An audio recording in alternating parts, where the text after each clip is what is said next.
So, a while back, I was watching a YouTube video about a D&D convention or something when someone mentioned a popular t-shirt they liked. It read thusly: "Do not tell me about your character."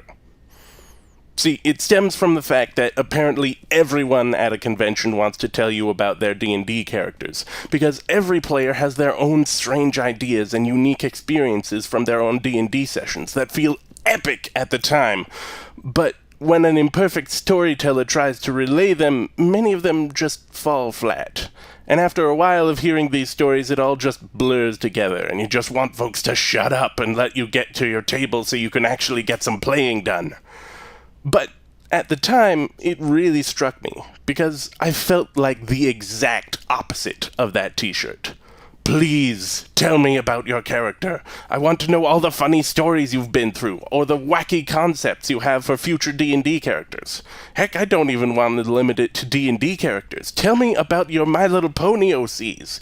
Tell me the concept you have for a main character of that great American novel you'll write someday.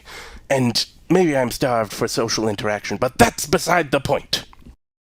The t-shirt stuck in my brain for a while, and after a bit I decided I didn't like it. In fact, I was so contrary that I decided to prove the makers of that shirt wrong. So, what I did was create a character in Ponytown, whose title was Tell Me Your OC Story. I parked him in town square and waited for the sweet, juicy nectar of homebrewed narrative to come flowing in. And waited. And waited some more. It turns out not a lot of folks who log into Ponytown take a closer look at the name tags of every single pony they see, so my character was just a weird old man sitting on the corner with nothing better to do. I mean, I didn't have anything better to do, and I do take great pride in my weirdness, and I was dressed like an old guy, but anyway, I soon realized that very few people in Ponytown were actively seeking out someone to tell their story to. So I couldn't just yell it out like the folks who were calling for RP parties or the folks who were just doing quick judgments of how folks' characters looked. My job was going to be a bit harder than that. So I started looking around the less trafficked areas of the server. At first I was just walking along the streets shouting for someone to feed me stories of their characters, but I soon found out that was a waste of energy. Turns out nobody actually listens to the crazy old guy who runs up and down the street yelling for attention. I did, however, get my first few stories this way. I honestly don't remember much about the first person who agreed to sit down with my character and talk in depth about their character's backstory. What I do remember was that they looked a lot like a purple dragon with evil, dark eyes, who had been kidnapped by demons at a young age and raised by the masters of Hades like every single other self-respecting edgelord. It was nice.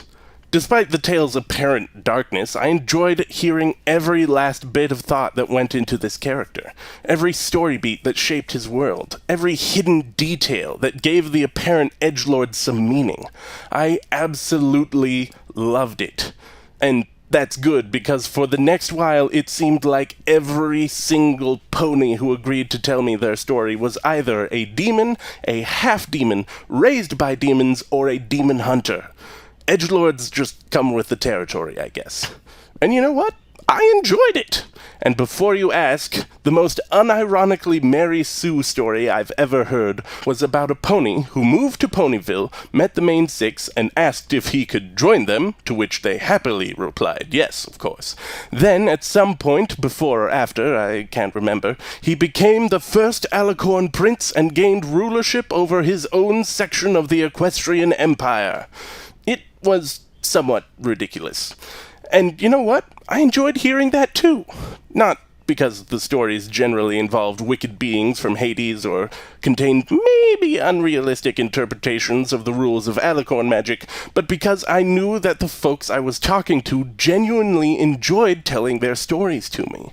Not only that, but I was also sometimes able to offer them some constructive criticism so they could continue to develop and improve their stories after I had to go. Suffice it to say, I really enjoyed my time as a traveling story collector. Shout out to my personal favorite pony, who was named Banana Pie.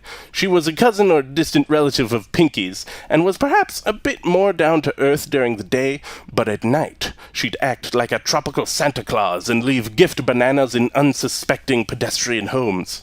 I'm sure she did the research on which of the ponies in the houses were allergic. Even nowadays, when I'm just chillin' on Ponytown, I'll sometimes see a particularly interesting character and walk over with my story-collecting bard to ask about him.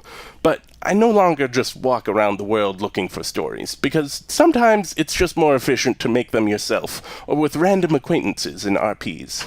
However, I still want to hear your story. That's right, I'm talking to you, watching this video right now. If you have a My Little Pony original character, or a fun D&D character, or a concept for a Saturday morning cartoon superhero, I want to hear about it. And that's why we, at this channel, want to start a new video series called OC Spotlight, where every episode I take a guest's original character onto the show and ask them who they are, where they're from, and what they do. Now, it's a bit of a long shot at this point. This channel currently only has 14 subscribers, and I'd guess only a fraction of those people would have stories they'd like to share. But even so, I think at least one person watching this video has a story they want to tell. And if I get to hear it, I'd call this experiment a success.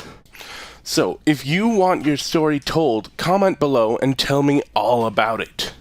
Don't worry if your character is cheesy, edgelordy, or unrealistic. Trust me, I've heard worse and enjoyed it. And now, I'd like to close with a phrase my story-collecting bard was fond of saying at the end of every narrative, in hopeful anticipation of many more stories to come. Thank you for sharing.